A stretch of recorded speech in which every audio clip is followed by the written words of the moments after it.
You've reached call in Mockery.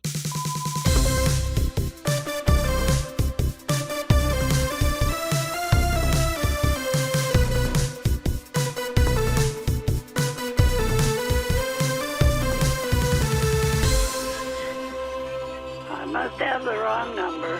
I'll call you back.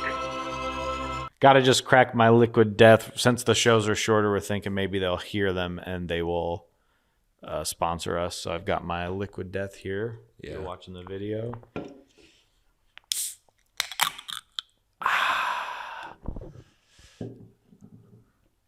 Okay, so I'm gonna get right into, if that's okay, what I wanted to talk about last week. So I think it's going to be a topic of discussion for the rest of our lives, as far as I'm concerned. And I know we've talked about it before, but I want to talk about AI video, because the last couple weeks there's been the people on the internet, and they say, "Oh, the film industry is over," and then they show like the Great Gatsby trailer, but it's AI.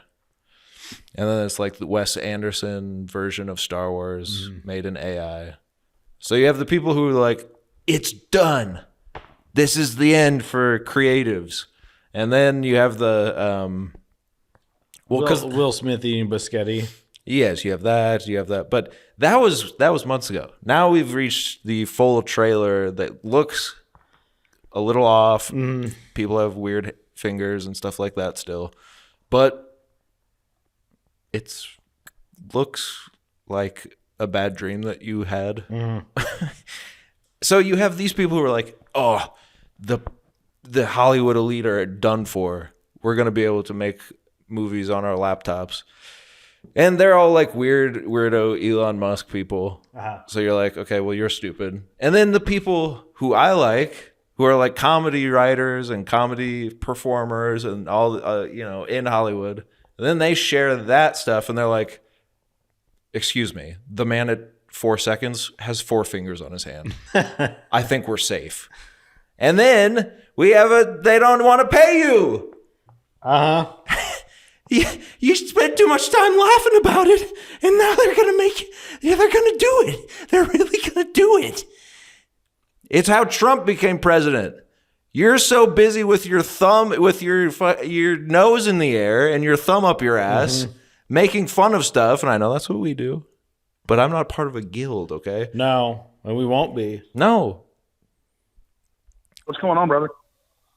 You busy right now, or you got a second to talk? No, I just have to meeting with my wife. Go ahead. I was thinking we could do a show together where we're topless and we suck each other's nipples and sort of play with them a bit. It would be a comment on gender roles, sort of a funny parody thing. Alex, well, they took my Bobby tie. What the fuck, man? Yeah, so, I mean, the AI is dangerous. I think we just had some interference. Yeah. So I just think it's interesting because... You know what I saw about this? People saying, oh, maybe now you can get some AI writers to make some good SNLs. Come up with some original stuff. Yeah. Here's what I think. AI is not original. No, of course not. It's just recreating stuff that it already knows because it's already on the internet. So no, it's not going to create original stuff, but it's going to. That's what I don't get about like the Wes Anderson Star Wars trailer. Did you see that? I saw. I didn't watch the whole thing, but you watched enough of it. I know what you're talking about. But people are like, well, this is a perfect example of AI, an empty recreation of what an actual artist does without knowing why. And I just want to sit that person down and say, why do you think Wes Anderson puts a person in the middle of the frame and everything's pastel? Is there actually, what do you know that the computer doesn't when it's making the image look exactly like the guy makes it look? You're stupid. You're not on anyone's side. No, because you're being stupid. You're being stupid. It's the same thing with the Trump stuff. Like I said earlier, you're going to laugh about it until it happens, and then you're going to look around and be like, someone should have done something. I don't have the power to do anything. Neither do you. But if we all band together and keep podcasting, yes, then we can really change things. And One more thing. You can't change people's voices. If you, I don't know why people think it's because these Elon weirdos are like so happy about Hollywood being over. Yeah. That the our side, I guess, or the comedy people and whatever creative types are like, really? Mm-hmm. If they weren't like that, maybe we could see. But it's everyone's so reactionary about everything that it's impossible to just, because if you took the visuals from, if you said an artist sat down and did The Great Gatsby as weird ghoulish monsters, like a nightmare dream sequence, and then you put that in a weird horror short, or you use that artistry to create a dream sequence in a movie, people would say, wow, that looks amazing. Mm-hmm. What a freaky visual thing. And then you'd say, actually, my computer made that in 2 seconds. It's AI. And then you would say, oh, wow, maybe we should be worried because you're not going to have to pay an artist to come up with that when you could just do it because it looks creepy. And that's exactly what I was going for as an artist when I made the movie on my computer. I'm not going to make a whole movie with AI. I'm going to use AI strategically to make a sequence in my movie. I'm going to use it strategically to make a sequence in my short film or my music video. You think in such extremes that you're blinding yourselves, people. Well, the thing is, you put Vader, think about it, in the center of the frame, right? And he's got what? What are his colors? Black and red. His room is maybe black and red. Maybe there's lava. And it says whatever, something in some sort of sans serif font, Vader's hut. Or whatever it is. Yeah. I mean, look. Jabba is Jeff Goldblum with like a bowler cap on. Here's what we need to do. And I know this isn't going to happen because we're already past this. Who cares what other people... Who cares about... Why are these, as you put it, the Elon weirdos... I just assume. I don't know. No, but it is. It's the people that love that he is kind of taking over Twitter and destroying it. Yeah. Like it's funny. His body's deformed. I don't care either way. It makes me feel seen. Yeah, I like that. All of a sudden, they're on the side of a rich guy because he's doing what he wants. But he's also not. Anyway. But why do they care about Hollywood? That's why do they care? Like, if you hate Hollywood or whatever, whatever this ambiguous idea of Hollywood is, then don't watch movies. Yeah, I don't get it. Care. But here's the thing. thing. On our side, people are still watching the stuff. Yeah. So what do you care if there's always going to be people that don't like something? Sure. What do you care? Why are you fighting them? 99, 92, 93, 90% of our problems would go away if we just ignored the idiots. Mm-hmm. You just don't talk to them, don't engage. That's like you just said, the people that hate Hollywood literally have an entire industry on YouTube of hate channels. Mm-hmm. Where they watch each other's stuff and get massive ad revenue from another woke Star Wars cash grab, and it's like millions of views, and they get sponsors and stuff because they're getting so many views. And it's just a cycle of, I hate this, but I go pay money to see it, so they keep making it, and I keep making content about it being bad, and we just keep doing it over and over again until we all die. Mm-hmm. So just ignore it, and then it goes away, at least for you. That's what I have started to do, as you can tell by my very level-headed rant that I had earlier. No, yeah, you seem like you're dealing with all of this really well. I mean, I could do maybe, what is it, Coen Brothers, but they're making Toy Story or whatever. What's funny about that, too, is... Yeah, people have been doing that for like Funny or Die or whatever since the beginning of the internet. SNL did. Yes, because you're taking very simplistic, like, this is how this director has done this thing almost unto a parody, right. Unto himself. Yes, unto. right? Yes. And I'll see Asteroid City. I'll see. It's the first Wes Anderson movie I've seen a trailer for that interests. I still haven't seen the last one, and I generally like them. Yeah. And I don't listen to the discourse of what I just go. I don't care. I He like does this his stuff. thing. I'll Yeah. check it out. Whatever. But to take that and say, well, yeah, that's a very singular vision, and you're doing that with Star Wars, which is a very singular vision, even though it's based off of Kurosawa. And it's sort of a spaghetti Ricky Bobby spaghetti western. Yes. So Spumoni, westerns. but who's going to have the original idea, right? Yeah. You can have someone doing something. I don't care about that. I just think everyone's annoying about it, and meanwhile there actually is like the Russo brothers. Did you see about this a couple weeks ago? What did we do? They were interviewed about like the future of the industry or whatever. We were? Yeah, we were. They said, basically they just said it's 100% likely that there will be AI content. Oh, no. And that's essentially what they said. Now, they seem a little eager for that to happen. I don't really know what happened to them.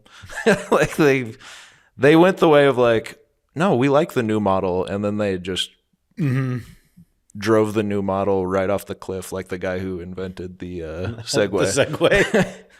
But basically, that's all they said was like, no, that's probably gonna happen. It's very likely. And then people were like, the Russo brothers are stupid for saying that. It's like, but no, they're not. No, because it is going to happen. Why would you? It's already happening. It's very likely to continue. We're going to see. I mean, there's like that Seinfeld show online, the AI Seinfeld show. Sure. There's going to be a sitcom on TV, and much like it used to be. This is based off Twitter. Right. This is based off shit my dad says. Yeah. It's going to be, this is all AI written. Right. And it's going to be fully produced. Mm-hmm. We should do that now. Yeah. Because some of the characters are going to be weird. And it's like, why are the stepbrother and stepsister kissing? Well, it's taking a lot of stuff from the internet that Landon keeps sending to me. No, So I think we're going to see that, and I think we should get on top of it. Who is Ray J and Kim? What? Kim what? McClunky. You can't use the real names. Yeah. William Shatner. Ray G. But we're going to see that. People are going to use AI to punch up their script.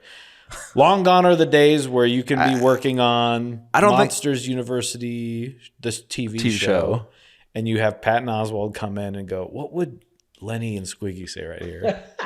And he's like, Lenny would tell Squiggy they maybe he has a bow in his hair and he takes it out, and he said that boa was constrictoring me. Now you could just have AI do that. Yeah, I think probably it would be the other way around, where you just type the premise into the AI and it farts out an idea for the script, and then you go punch it up. Yeah. That is probably more likely. Oh, that's actually better. We shouldn't be saying this online. Well, why? Because people are going to listen to this and they're going to say, hey, aye. And then they're going to take this idea and run with it. Yes, well, luckily I did. I mailed it to my podiatrist, which is what they say is legally that means you had the idea first. Yeah. And then the moth goes to the podiatrist. Oh, don't even start. We don't have time. These are shorter episodes now. Just know that Tim Apple has sent a lot of letters to his podiatrist. And he told me something pretty interesting about the new, what do you call it? The new MacBook. It's an Irish MacBook. Did I tell my Dom DeLuise joke on here before? No. And speaking of SNL sketch ideas, I want to get to one that I dreamt up the other night. Okay. But first, you go ahead and do your Dom DeLuise impression. I just have a meeting with my wife. Go ahead. I was thinking we could do a show together where we're topless and we suck each other's nipples and sort of play with them a bit. It would be a comment on gender That's a really roles, great idea. sort of a Why would Yeah, you say wait. that? That's a really great idea. You you actually did tell that joke. The Dom DeLuise one? Oh, that one from earlier? yeah. Check this one out. Oh, okay. This one's different. Did you see that story about, and if I did tell this and you realize I did, just stop me. And people can find it in some older episodes. He's looking on something called xvideos.com.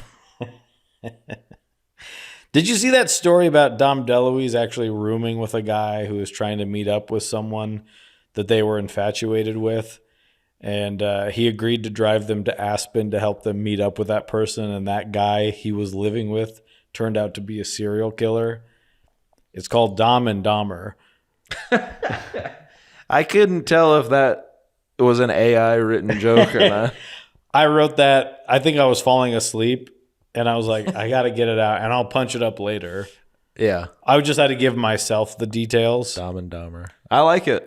Thank you. I like it. I'm going to be doing a stand-up set to open up for someone in a couple months here, and I think that's going on the set list. For sure. Okay, here's my sketch idea. Similarly, I woke up in the middle of the night and thought of this, and I wrote it down. Okay. And it's just the beginning. Uh-huh.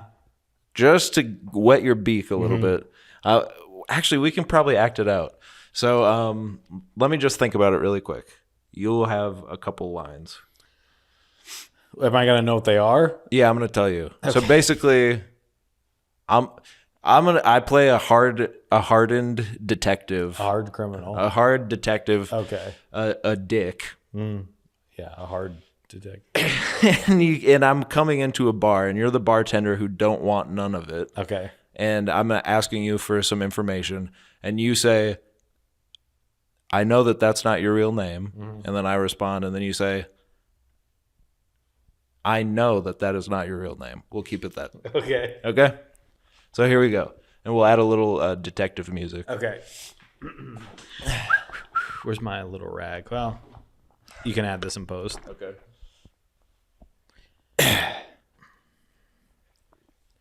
Barkeep. Name's what was my hold on. What was the name? This is important. I assume so. Oh yeah, okay. So important you forgot. Here we go. Okay. Barkeep. Name's Rhinestone. Jimmy Rhinestone. I know that's not your real name. All right, fine. Name's Rhinestone. James Rhinestone. I know that's not your real name. The music gets kind of sad. Uh-huh. All right, fine. My real name is Bill Cosby. I can't use it anymore for, the reasons you might think. What did you say this is for? This is an SNL sketch? Yeah. It's something I came up with in the wee hours of the morning when I woke up. I said, wouldn't that be funny if someone's name is silly and then their actual name is sillier? So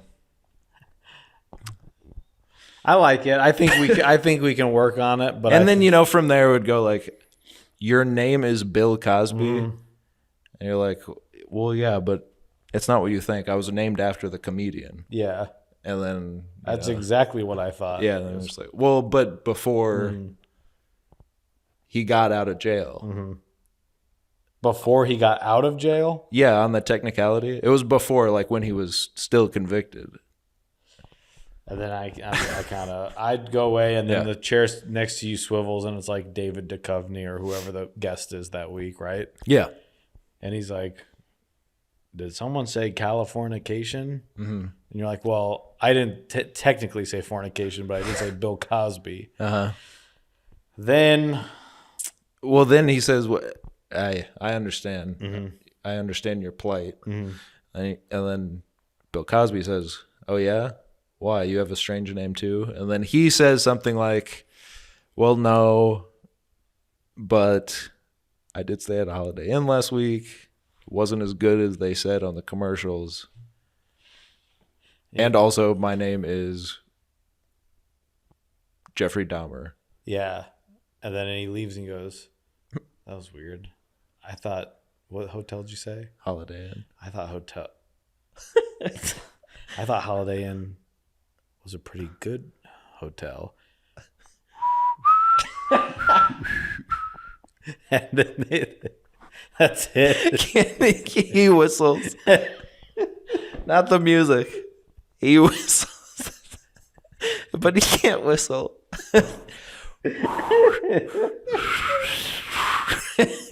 Just silence. All you can hear is Lauren eating popcorn. The studio audience has all killed themselves. I'm sorry, unalived themselves. Yeah, sorry. And it's in that part of SNL where they're doing the sketch, but it's in the corner, right? Right. Where It's not at home base. Yeah, it just dies every night. Doesn't matter what it is. Yeah, it could be the funniest thing ever, but no one can see it. Mm-hmm. So that's just something to think about. Anything else? Do you watch anything? 80 for Brady. 80 for Brady. I give it out of 80 Brady's, probably 65 Brady's. Pretty funny, it seems. It's not good, right? No. But it's not. You're not hate watching it because it's not supposed to be anything. You know what I mean? It's just a little delightful romp. I can love, let's say, Dune or Shakespeare in Love, right? Sure. But I can also have fun. Okay. I like when a movie can be a little fun. It's not a good movie, but it's not supposed to be a good movie. You're not going, oh, they thought this was something. It's what they thought it is. It's funny. And isn't it from the trailer that I saw? I saw the trailer when I went to the Babylon screening that I went to with. I've talked about it before. There was like 4 middle-aged women. Yes. They showed 80 for Brady and Book Club Part 2 trailers back to back. Same response from the ladies. Laughs all around. But specifically the 80 for Brady trailer seemed like it's just a movie of like basically sketches strung together. Like just comedy bits. That's why I mean it's not good because it doesn't. There's a plot that is so loose, and like it's gonna work out. Yeah, because it's kind of a romantic comedy too. Isn't it, in a way. Yes, because Jane Fonda wants to take she Harry wants to Hamlin take out. Carrie by storm, and Bob Balaban had like half a day on set to have some like. For him and Sally Field to have 60 years of marriage that they've been having an issue with, and then they solve it in like a phone call. Everything between them is just over the phone. It's grown-ups. Yeah. There's just little funny things, and you go, you know what? You got to do this for yourself, but I love you no matter what. And it's like, and then they're perfect again. Yeah. And then they move on to the next little bit, which is like the poker scene. Or the little book scene. It's just Yeah,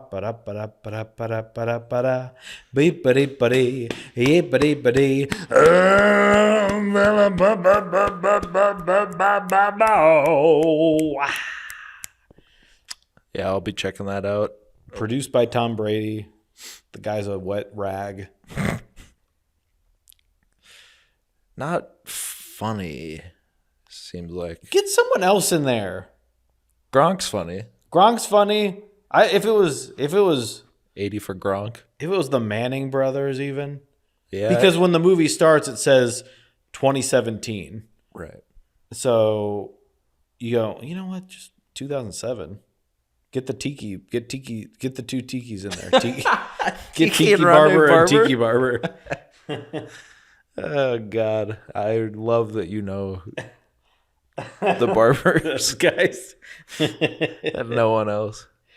I was watching a show on Netflix the other day called something about collectors, King of Collectors or something.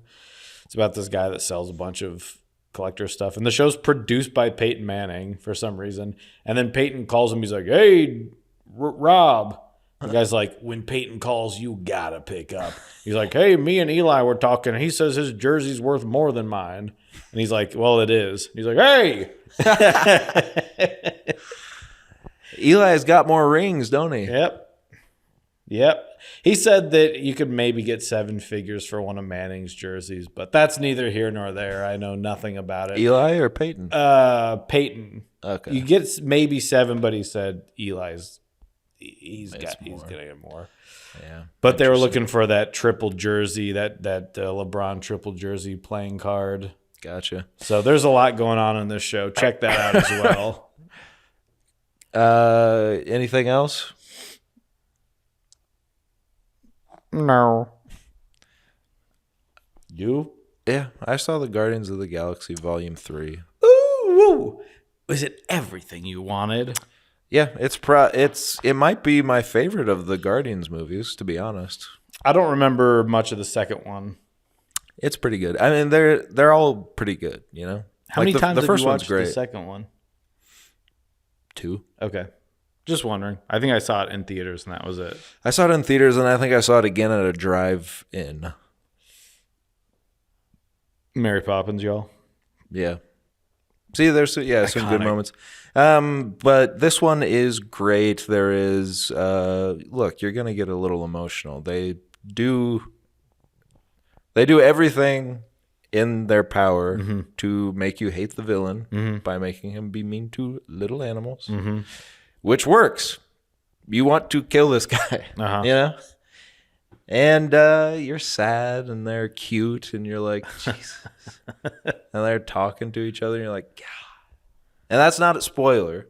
That's in some marketing. That's in the movie. That's the marketing material they've already put out. A scene where some little creatures are all talking to each other, and you're like, God. But no, it's great. Probably a little long. It definitely seemed like James Gunn wanted to stick as much because he's probably never going to make another Marvel movie again. Well, no, because he stuck it to Marvel. So he's like, God, you know what? I got to stick my wife in here. I got to, which is fine, everyone. It's okay. What, that she's in every movie? 19? I think she might be a little older than you think she is. She might be. Let's just say there's some AI art that's been done on her face. I don't know. I'm not saying that there is. I'm just saying there might be. Anyway, my point is this. Little overlong, there's some stuff where you're like, whoa, you probably could have cut that. But then you think about it, you're like, yeah, but it's funny. And you're not going to get another one, right? No. This is it. As far as the team, this team, we're never going to see together again. Wow. I imagine. Sad, very sad. Is Drax funny? He's funnier than he's ever been. I love it. There's some stuff in here that I laughed out loud. And I did tear up. I didn't fully cry because 2 seats next away from me this way was a man who was literally sobbing for most of the movie. Not even at parts that weren't sad. Like, they were maybe going to get sad or like tense, and I would just hear him go.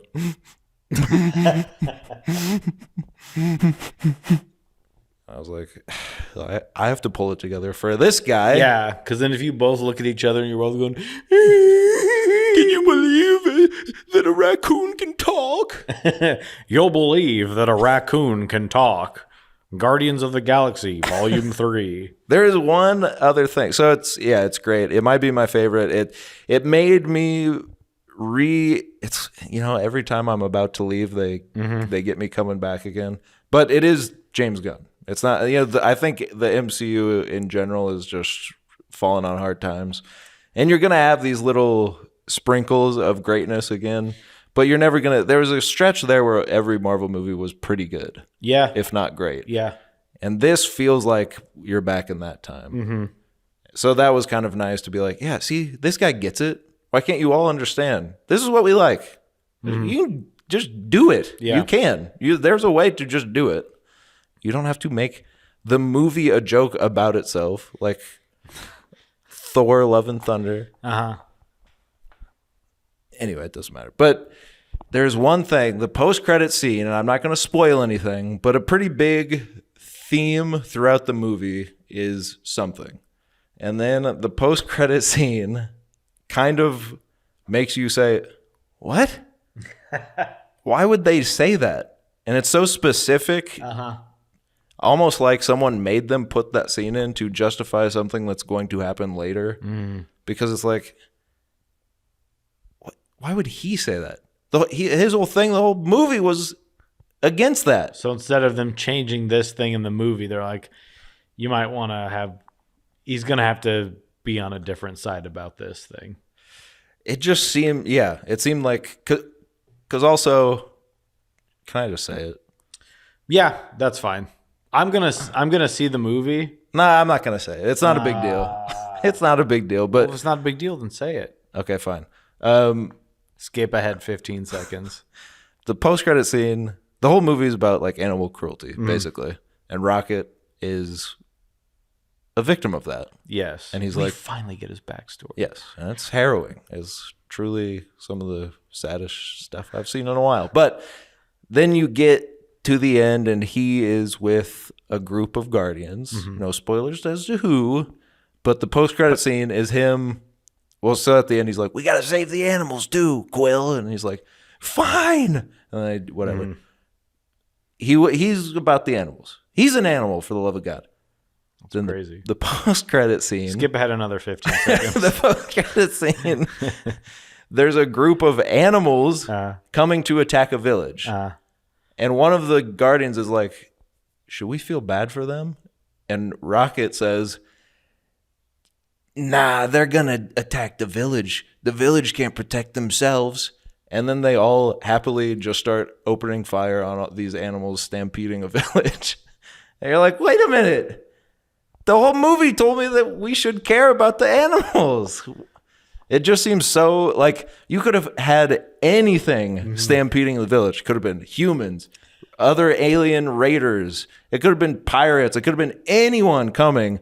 But they specifically made it a herd of animals coming to attack a village. And they specifically made Rocket justify it. As if to say, look, we don't know what he's going to be doing in the future of the MCU. He might have to kill some animals again. So we need him to say that it's okay that he kills animals if they're violent.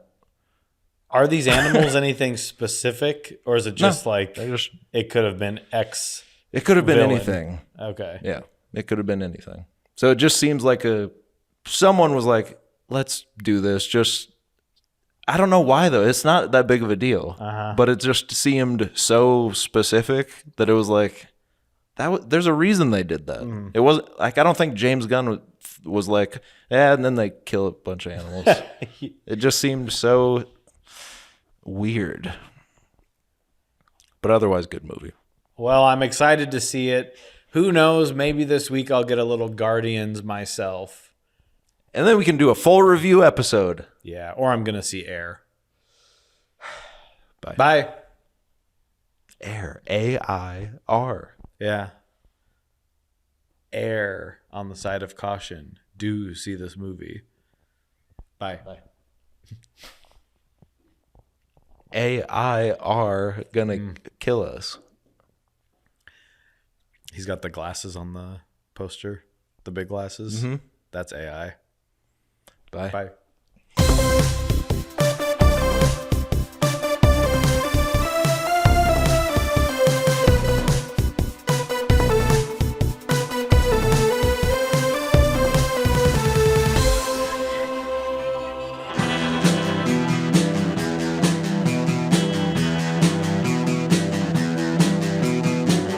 You're listening to the Prescribed Films Podcast Network, home to hundreds of hours of free podcast entertainment. The shows on this network all have a common goal, providing you with the best discussions about movies and other forms of entertainment media.